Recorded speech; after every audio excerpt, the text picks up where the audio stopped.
Doctor Ambedkar তোমার পিছনে আমরা রয়েছি, আমাদের মাথা যদি কেটে টুকরো করে দিতে হয় আমরা আলেম সমাজ আমরা পিছু হটবো না। বিবি বাচ্চাদেরকে এতিম করে বিবিকে বেয়া করে যদি আমরা দিনের জন্য শহীদ হতে চাই, হিন্দুস্তানের জমিনকে জিন্দা করতে চাই, হিন্দুস্তানের জমিনকে টিকে রাখতে চাই, আমরা লাভবাইকে বলে ফেলে উঠেছিলাম। আজ আলেম ওলামাদেরকে এত দাবিয়ে কেন রাখা হয়েছে? আজ আলেম ওলামাদেরকে এত পিছনে ফেলে কেন দেওয়া হয়েছে? এটা জানেন, এর পিছনে বড় একটা ঘটনা রয়েছে, বড় একটা ষড়যন্ত্র রয়েছে। যখন ডাক্তার আম্বেদকর বলেছিল 1950 সালে 26শে জানুয়ারির আগে 15ই আগস্ট 1947 সালে 15ই আগস্ট যখন দেশ স্বাধীন হয়েছিল, দেশ স্বাধীন হওয়ার আগে কোনো আইন চালু হয়নি। সেই সময় ব্রিটিশদের আইন চলত, কোনো আইন যখন চালু হয়নি তখন সমস্ত আলেম ওলামারা একত্রিত হয়ে বললেন একটা আইনজীবী চালু করতে হবে, একটা সংবিধান চালু করতে হবে। সংবিধান যখন লিখেছিল শাহ আব্দুল আজিজ দেহলভী রহমতুল্লাহ আলাই একটা সংবিধান লিখলেন, হিন্দুস্তানের জমিনে একটি সংবিধান।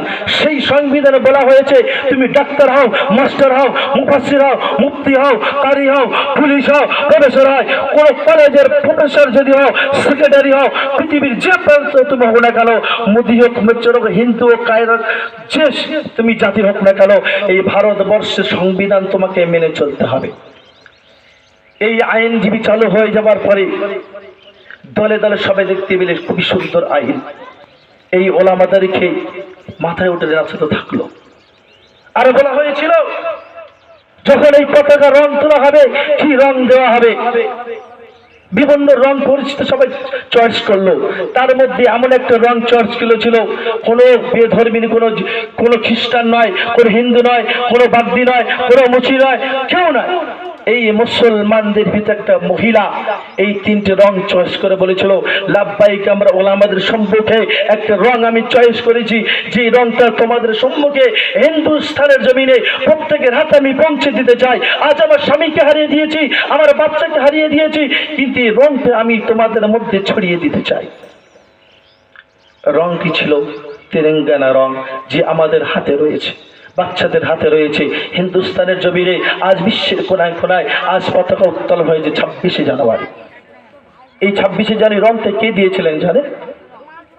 কে দিয়েছিলেন জানেন? সুরজিৎ নয়, কোনো ডাক্তার নয়, কোনো মাস্টার নয়, কোনো প্রফেসর নয়, এরকম কেউ নয়, একটা মহিলা দিয়েছিলেন। কে? একটা মহিলা দিয়েছিলেন, নাম ছিল সুরাইয়া তৈয়বাজি।